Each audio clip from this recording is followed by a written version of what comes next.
Round 9 of the Heritage Park Centre Formula V Championship rounds off our action today here on the Silverstone International Circuit. It's going to be a race over 13 minutes plus 1 lap. Let's take a look at the grid there. It's Daniel Hans in the GAC on pole position. The 2008 champion is alongside Graham Gant in the WEV in car number 3. Second row is number 1, Craig Pollard, last year's champion in the Bears Motorsport GAC. And the Storm of Ben Maludi, the 2017 champion, car number 11. Row 3, John Hughes, number 27, making his return to the championship in the Scarab, and Colin Gregory in the number 72 Shane. 2 GACs on row 4, 94 Maurice Gloucester and 77 Paul Taylor. On to the 5th row of the grid. On the inside there, Tim Probert in the Storm and Alex Jones in the Bears GAC. Row 6, Rick Lanier in the AHS Challenger, and then Craig Bell in the first of 2 side draft AHS Dominators. That first one for number 99, Craig Bell. He's ahead of number 50, Steve O, who in turn is alongside the best of the Class B drivers, number 87, Jack Wilkinson in the Shane.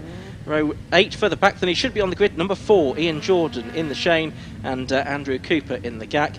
Row 9, you've got Mark Egan in the Ray, and Christian Goller in the AHS Challenger. Row 10, 14, Charles Boniface in the Challenger, 76, Ed Lowndes in the GAC. Row 11, 88, Francis Twyman in the Storm, and 51, Peter Beldy in the Spider.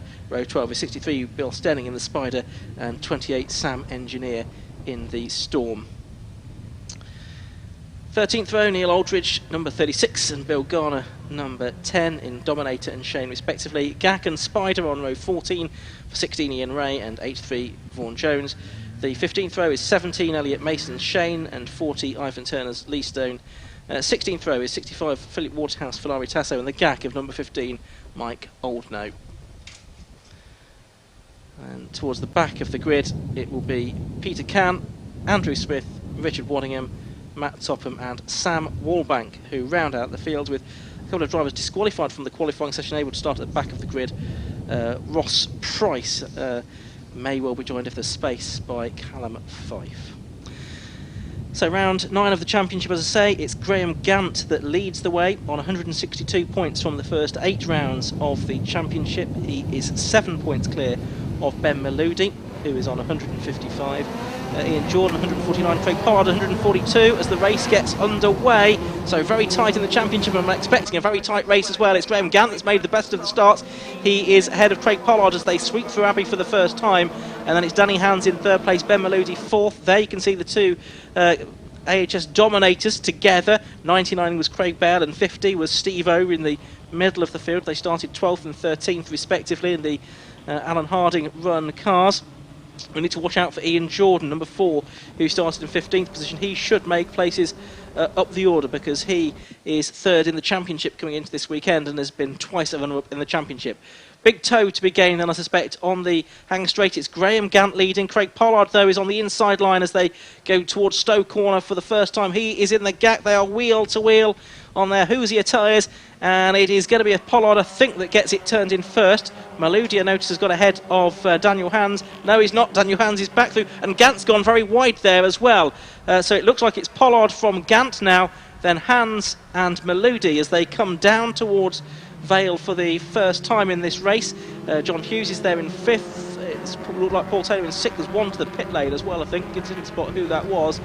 But it's an absolute barnstorming first lap, this, in the Heritage Park Centre Formula V race. Pollard is leading by 0.6 of a second at the moment from Gant and Hans.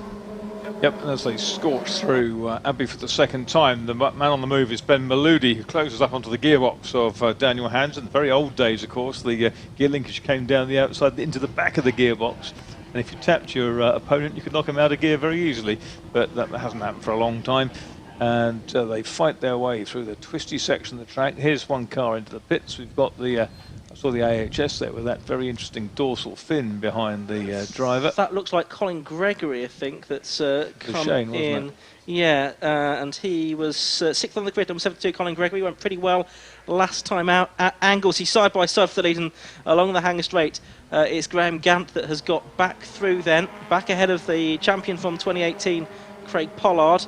And then it's side by side pretty much for 3rd and 4th. Oh, a bit of a brush there was there between Maludi and Hans. Both been champions. Maludi 2 years ago, Hans 11 years ago. Yeah, Hans was kind of squeezed just onto the curb there, but he's running that way anyway. Here comes the yellow car, the WEV of Graham Gant, local specialist. Some amazing aerodynamic tweaks on this car, including the carb intakes, everything. Out of 4th place, hops Danny Hans, looks at Meludi, but they're equidistant now. 1st, 2nd, 3rd and 4th for John Hughes, trying to bridge that gap to join them and make it 5 in the lead group, Ian. Yeah, John Hughes, we've not seen him out very much for a while. He's has been a front runner, multiple race winner in Formula V in the past, but he's taken some time out of racing. It's good to have him back on the grid. He was originally first reserve for this weekend, but glad that he has made it in. James Harridge was on the entry list, but I don't think he got through testing yesterday, unfortunately. So here come the leaders down the Hanger straight once again. It's Gant that's leading this time, which means he's probably not going to lead by the time they get to Stowe Corner. It's Meludi this time that's going to go around the outside of him if he possibly can. And Pollard is there as well, but it's going to be Meludi this time that does it. Can he squeeze around the outside? Yes, he can. It wasn't that convincing. Pollard's going to have a go on the downhill run to the Vale this time.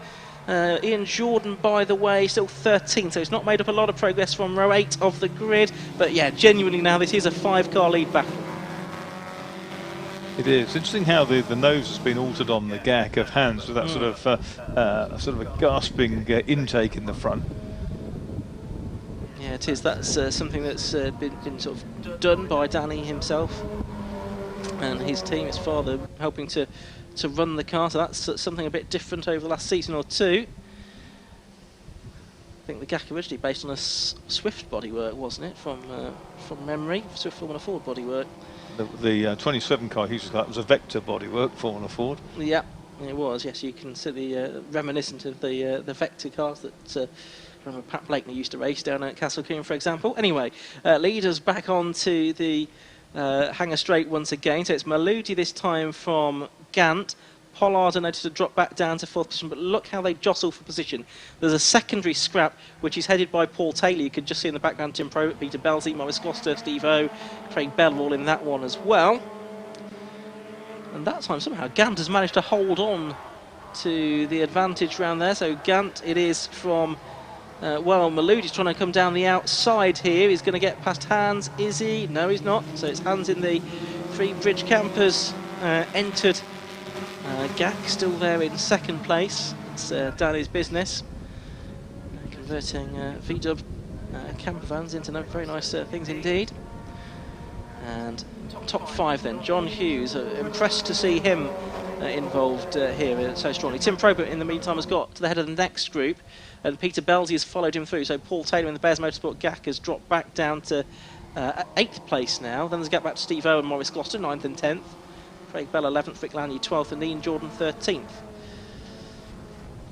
I suspect Ian Jordan must have some kind of dramas this weekend with the car, because it's not running how it should. We should be seeing Ian Jordan up at the sharp end of the field. He's 3rd in the championship. He's had 2 wins during the course of this season. The man Fantastic. from Kent. We had 4 cars in line astern down the Hang Straight. Now they've splayed out across the line. There's not much room going into Stowe on the inside, but Graham Gant commanding the quarters. Danny Hans tries to come around the outside. Ben Meludi on the inside, and right there with them is Craig Pollard, the defending champion, into the Vale. It's over a brow, onto the brakes. In they come, and it's the yellow car of Gant which leads. The bright blue car of Hans is 2nd. The black and blue car of Pollard is 3rd. Pollard rode the curbs quite aggressively there at the Vale, up onto 2 wheels for a moment or two. John Hughes has just slightly fallen off the back of this group now, but probably not a bad place to be in case it all does fall apart in front of him, sitting there in 5th place. 6th is Peter Belzy, 7th is Paul Taylor, back ahead now of Tim Probert, who's back down to 8th place. 9th place now is Steve O, rounding out the top 10 now is the number 94 car of Maurice Gloucester, just ahead of Craig Bell, with Ian Jordan now up to 12th, so he has made up 1 place at least. Belzy in the bright green car at the head of the 2nd group, up from 22nd on the grid.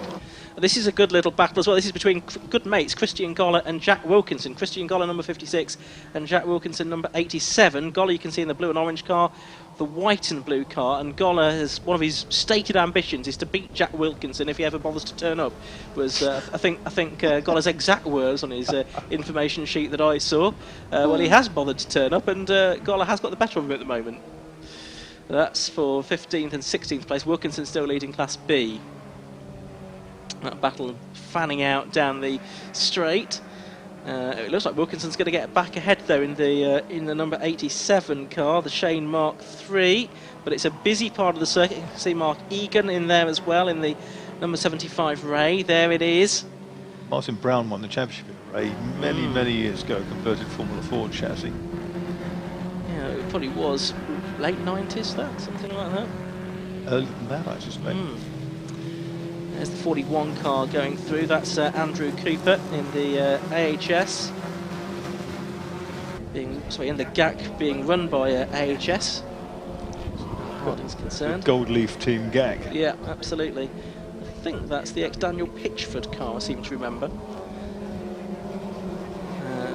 As he turns his way through turn 1 at Abbey. Here is the leading group there. Not seen them for a moment or two. They're still all there, all 5 of them. Gant ahead, but Hans this time having a look down the inside. They all sort of... And that was Pollard through, diagonally through a gap between Gant and Meludi, wasn't it? Snatched the lead away there, sort of almost off the radar, wasn't he, of the 3 cars around him. So Pollard it is that leads. I suspect you don't necessarily want to lead onto the hangar straight, onto the last lap. Don't. So it's all about positioning yourself. It's a bit of a NASCAR race from that point of view. Like sort of mobile chess, really, isn't it? Yeah, absolutely. And such a strong headwind as well. I think the wind has dropped a little bit, but still pretty brisk out there. Strong headwind into Stoke Corner as well. 94 car from Morris Gloucester. That's the ex-Aaron Trigwell car. Or spinner, number 19. That's Andy Smith in the Shane Mark I. It's his first season of racing. He's done 10 years of karting in Formula 6 and T50 gearbox karts as well, plus some speed events. But he recovers from that spin down at Village. Leaders back onto the hangar straight. 5 of them in that lead group. Hughes has started to grab back onto their coattails again. It's Pollard that's leading onto the hangar straight. But and look at Gant, he flicks out to the outside, because wheels on the grass down the outside of the hangar straight, and somehow he keeps it pointing in the right direction. It's cost him a little bit of momentum. Alongside me, Ian Soman takes a massive intake of breath. I'm not quite sure that's exactly what Gant intended. No, I'm sure it's not.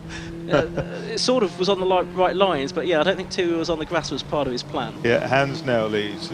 Can he hold it through to the timing line to become the 4th different leader of this race at the end of a lap? Still not important, because we've still got time to run, 2 3/4 minutes, and it's Danny Hans who leads over the line. Craig Pollard behind is Meludi, so it's 1, 2 and 3. 4th is Graham Gant, who's recovered his equilibrium after that big moment on the hangar straight. He's trying to come around the outside. There's not much room there. No, there's not. And now Meludi trying to get a place upon Pollard, which he's done, I think. Done, yes. Yeah, so as they come back through the link, there is now a bit of a gap for Danny Hans. What have we got? 2 minutes, 8 seconds left to go. A lap is 1 minute 15, so they've probably got 2 more laps, maybe 3 more laps at the end of this. It's a sort of hide the checkered flag job, isn't it? It is very good racing. As Gant, this time down the inside, the opposite side of the circuit to where he was on the previous lap, no grass involved this time. He's going to go second, I think, here, behind Danny Hans and ahead of Ben Meludi. Traffic's going to start to come into play as well. I think it's... I'll try to see who that is that's keeping out of the way to the left-hand side of the circuit. It doesn't matter, though, because they are keeping out of the way. So there is Meludi in the 11 car. Pollard in the 1 car. Had an big off at the last meeting at Snetterton, so quite a bit of work has been needed to get the car ready for this weekend. That was his... He did finish that race, but nevertheless there was quite a bit of damage to that car in a wet race at Snet. Through towards Farm, and now Village they go then. Hans it is that leads. The gap at the start of the lap was 1400ths, all of 1400ths over Gant. And Hughes is well and truly back in contention now, isn't he? It wouldn't be a surprise if he snatched a podium from this one, Marcus. Yeah, I think he might get a place here coming off the link. Because there are 2 cars, 2 slower cars that go into lap. Are they cognizant? Certainly the driver in the black car spending a lot of time looking in his mirrors. 47 is another of the Scarabs. Down the inside they come. Yeah, that's First three through. Matt Topham, number 47, and Richard Waddingham, number 9, the two that were lapping that time. Started both of them towards the back of the grid. Half a minute to go. I should think we'll get 2 more laps at the end of this one then. One of those slower cars into the pit lane by the looks of it. Right. So Hans it is that is going to start what I think will be the penultimate lap of the day, penultimate lap of the race, leading, and he's probably going to be sort of now thinking desperately, right, how do I get to a position where I'm not leading this race, going on to the Hanger Straight at the final lap. Or it'd be interesting to see if the lap times go out on this lap as they all try and follow each other through. Down towards Village for the final time then, for the penultimate time. Oh, a bit of a smoke from one of them. 5-car leading group. It's still Peter Belsey in 6th place, by the way. He's about 12.5 seconds behind that leading group. Down the Hanger Straight they come. In the order Hans, Gant, and I think it's Pollard, Maludi, Hughes. Going to make Gant go the long way, but Gant's got the grunt to do that. And now out of their slipstream comes Pollard. He comes to the outside into Stowe, carries a lot of speed, tries to go around the outside. There's not a lot of room there because Gant's holding the apex. Into the inside goes Danny Hans. It's the yellow car of Gant then that's coming down towards the Vale. Hans are outside him.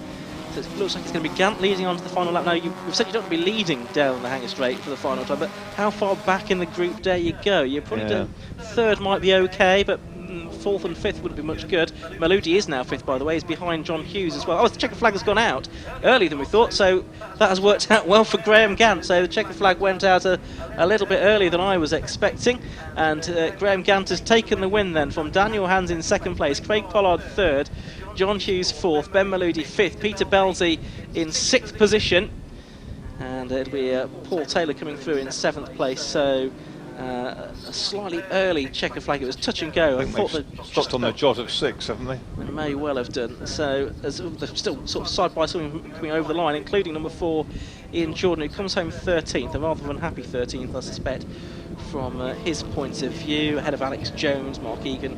Christian Goller has indeed beaten Jack Wilkinson by just under 3/10 of a second in their own private battle, 16th and 17th places overall. Craig Pollard's got the best lap at 1:15.68, Hughes of 1:15.90, and the rest of them in the 16s. Yeah, 1:14.91 the lap record, so to be only about 3/4 second outside the lap record in such blustery conditions is not too bad. Paul Smith, the man with that lap record. So I think we'll just have a final look at the results in a moment, just as the last cars have come through. I acknowledge the checkered flag, and they want to slow down lap, wave to the marshals to thank them lap, and many thanks to all of the marshals here today, have done such a tremendous job. Here are the results then. Graham Gant taking the win by just under 4/10 of a second from Danny Hans in 2nd place.